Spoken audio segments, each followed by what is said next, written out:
ನಾನು ನಿನ್ನ ಕಟ್ಟಳೆಗಳನ್ನು ಅಪ್ಪಿಕೊಂಡಿದ್ದೇನೆ. ಯೆಹೋವನೇ, ನನಗೆ ಆಶಾಭಂಗಪಡಿಸಬೇಡ. ಸೋಮವಾರ 16 ಮಾರ್ಚ್ 2026 ಇಸ್ವಿ.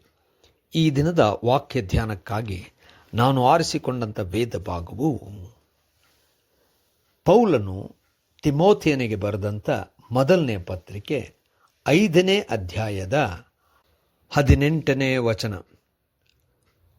ಕಣ ತುಳಿಯುವ ಎತ್ತಿನ ಬಾಯಿ ಕಟ್ಟಬಾರದೆಂತಲೂ ಆಳು ತನ್ನ ಕೂಲಿಗೆ ಯೋಗ್ಯನಾಗಿದ್ದಾನೆಂತಲೂ ಶಾಸ್ತ್ರದಲ್ಲಿ ಹೇಳಿದೆಯಲ್ಲ ಎಂಬುವಂಥದ್ದೇ. ಕರ್ತನಲ್ಲಿ ಪ್ರೀತಿಯುಳ್ಳ ದೇವಜನರೇ, ಶುಭೋದಯ. ದೇವರು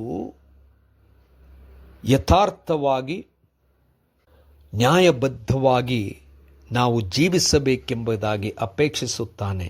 ದೇವರ ನಾಮಕ್ಕೆ ಸ್ತೋತ್ರ ಉಂಟಾಗಲಿ. ಕರ್ತನಲ್ಲಿ ಪ್ರಿಯರೇ, ಈ ವಾಕ್ಯ ಧ್ಯಾನ ಮಾಡೋಣ. ಈ ದಿನದ ವಾಕ್ಯ ಧ್ಯಾನದ ಶೀರ್ಷಿಕೆ ಕಣ ತುಳಿಯುವ ಎತ್ತಿನ ಬಾಯಿ ಕಟ್ಟಬಾರದು. ಕರ್ತನಲ್ಲಿ ಪ್ರಿಯರೇ, ಪೌಲನು ತಿಮೋಥೆಯನಿಗೆ ಅನೇಕ ವಿಚಾರಗಳ ಕುರಿತು ಬರೆಯುತ್ತಾ, ವಿಶೇಷವಾಗಿ ಅಲ್ಲಿನ ಸಭೆಯ ಬಗ್ಗೆ ಬರೆಯುತ್ತಾ, ಸಭೆಯವರಿಗೆ ಕೆಲವು ವಿಚಾರಗಳಂತೆಯೇ ನಡೆಯಬೇಕೆಂಬುದಾಗಿ ಅವರುಗಳನ್ನು ಎಚ್ಚರಿಸಿ, ಅವರುಗಳಿಗೋಸ್ಕರವಾಗಿ ವಿಶೇಷವಾದಂಥ ಕೆಲವು ನಿಯಮಗಳನ್ನು, ಕೆಲವು ವಿಚಾರಗಳಲ್ಲಿ ಹೀಗೆ ನಡೆದುಕೊಳ್ಳಬೇಕೆಂಬಂಥದ್ದನ್ನು ಬಹಳ ಸ್ಪಷ್ಟವಾಗಿ ಈ ಪತ್ರಿಕೆಯಲ್ಲಿ ಬರೆಯುತ್ತಾ ಇದ್ದಾನೆ. ಈ ಒಂದು ಅಧ್ಯಾಯದಲ್ಲಿ ಸಭೆಗೋಸ್ಕರವಾಗಿ ಬರೆದು, ಅದು ವಿಶೇಷವಾಗಿ ಈ ಒಂದು ವಚನ ಶಾಸ್ತ್ರದಲ್ಲಿ ಇರುವಂಥದ್ದನ್ನು ನೆನಪಿಗೆ ತರುತ್ತಾ ಇದ್ದಾನೆ. ಅಂದರೆ ಕಣ ತುಳಿಯುವ ಎತ್ತಿನ ಬಾಯಿ ಕಟ್ಟಬಾರದೆಂಬುದಾಗಿ. ಇದರ ಅರ್ಥ ಏನೆಂದರೆ, ಕಣ ತುಳಿಯುವಾಗ ಎತ್ತು ಶ್ರಮಿಸುತ್ತೆ, ಅದರ ಬಾಯಿಯನ್ನು ಕಟ್ಟುವುದು ಆ ಕಣದಲ್ಲಿರುವಂಥದ್ದನ್ನು ತಿನ್ನಬಾರದೆಂಬುದಾಗಿ. ಆದರೆ ಆ ಎತ್ತು ಮಾಡುವಂಥ ಆ ಕೆಲಸಕ್ಕೆ ಅದು ಎಲ್ಲ ರೀತಿಯಲ್ಲೂ ತಿನ್ನುವಂಥ ಅರ್ಹತೆ ಪಡ್ಕೊಂಡಿದೆ. ಅದಕ್ಕೆ ಅದರ ಬಾಯಿ ಕಟ್ಟಬಾರದು. ಇದು ದೇವರ ಮಾತು.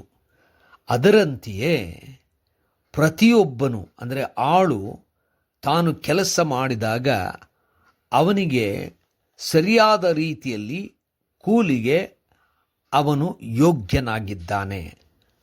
ಕಷ್ಟಪಟ್ಟಂಥವನಿಗೆ ಸೇರಬೇಕಾದಂಥ ಕೂಲಿ ಕೊಡಲೇಬೇಕೆಂಬುದಾಗಿ ಈ ಮಾತನ್ನು ಹೇಳಿ, ಸಭೆ ಈ ರೀತಿಯಾದಂಥ ನ್ಯಾಯಬದ್ಧವಾದಂಥ ಕಾರ್ಯಗಳನ್ನು ಅನುಸರಿಸಿ ಒಬ್ಬರನ್ನೊಬ್ಬರು ಗೌರವಿಸುವಂತೆ ಇರಬೇಕೆಂಬುದಾಗಿ ಪೌಲನು ಹೇಳುತ್ತಾ ಇದ್ದಾನೆ. ಕರ್ತನಲ್ಲಿ ಪ್ರಿಯರೇ, ನಾವು ಯಥಾರ್ಥವಾಗಿಯೂ ನ್ಯಾಯಬದ್ಧವಾಗಿಯೂ ಜೀವಿಸಬೇಕೆಂಬುವಂಥದ್ದೇ ನಮ್ಮ ದೇವರ ಆಸೆಯಾಗಿದೆ.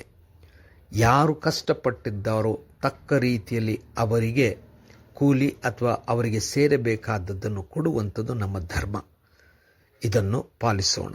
ಕರ್ತನೆ ದಯಮಯ ಸ್ವಾಮಿ, ಯಥಾರ್ಥವಾಗಿ ನ್ಯಾಯಬದ್ಧವಾಗಿ ನಾವು ಜೀವಿಸಲಿಕ್ಕೆ ನಮ್ಮನ್ನು ಬಲಪಡಿಸು. ಯೇಸುವಿನ ನಾಮದಲ್ಲಿ ಪ್ರಾರ್ಥನೆ ಬೇಡಿದ್ದೇವೆ ತಂದೆಯೇ, ಆಮೆನ್.